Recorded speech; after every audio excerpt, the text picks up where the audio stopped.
lead others towards a vision. I lead others towards a vision. Yeah? I lead others towards a vision. Now this one simple sentence said in any way you like explains a process, the process and power of leadership within a complex environment. Now, to define leadership with this one simple sentence, I think, and to successfully understand it, let's, to use the phrase of popular rapper artists, break it down now.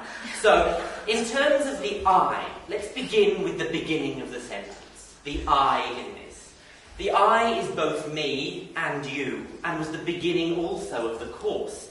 Jeff Mortimer told us to be self-aware, to understand ourselves before we could lead effectively, before we could lead others. The idea of understanding your own strengths and weaknesses, of developing yourself, of being aware simply of the way that you interact both internally and externally, means that the crux of leadership happens with the individual. But the second key word in this sentence, which I'd like to pass by the lead, but talk about the other, because that really is the second key part of this sentence, the other, which means the other that you interact with as an I. This symbiotic relationship between the leader and the led means that the others often lead the leader. As we've spoken about within the wonderful tutorials by Adeline and Luke, in terms of the political leadership, does one follow one's own ideals, or should one's ideals be set by those around them? This concept of, first of all, being able to understand yourself, then understand others, and work together, that relationship, in fact, is the platform from which leadership is built. That symbiotic relationship. So not only is it about understanding others, it's about working with them. It's about support and about respect and about understanding that ideas are created not only from one person, but from a collection of people. This has been wonderfully demonstrated by our incredible working group within this course. And I've learned that a great relationship with other people that involves care, respect, compassion, and this idea of mutual symbiosis for the creation of ideas is where the most powerful ideas can come from.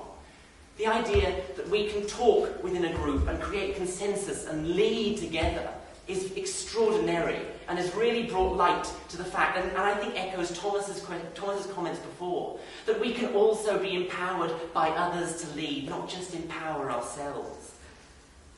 Vision, the end of the sentence, which in fact is where we're all ending up in our process of leadership, when we all journey towards whatever the end goal is. This course has taught me that there is an extraordinary importance of vision. Powerful, clear vision. This is about creativity. The idea that one must be creative in order to foresee a better future. You can't simply manage for the current context. You have to be able to perceive what will happen. The idea that even Angus Houston spoke about with crisis, planning for a crisis, being able to perceive what will happen, analyse the future scenario, and then be able to work towards it. This powerful notion of vision, a vision for a better future, has applied in every context. Ross McDermott needs to understand what the best vision for the Royal Australian Mint is, resisting the lackadaisical sort of scepticism that comes in, as he said, when one gets to a certain age in one's life. Robert Garron, even, in talking about the effectiveness of communication, needs to understand what his vision is for his particular political team, what he wants them to do. The idea of coming up with a specific goal at the end of not only this sentence, but at the end of the leadership process is extraordinarily important. You can work well with others, you can communicate effectively, you can enable everybody to collaborate, but you have to collaborate towards something and be able to define that clearly and effectively.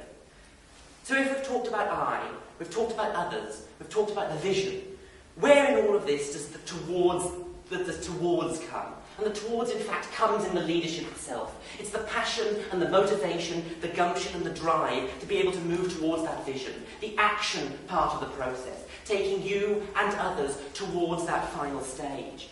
Now, leadership, being in its own definition, is extraordinarily simple. but in fact is extraordinarily complex. And this is where the beauty of this course ends, is that one may be able to lead others, but it's the how do we lead it this course has really got us to think of. How are we going to empower others? How are we going to use that symbiotic relationship effectively? Thank you very much.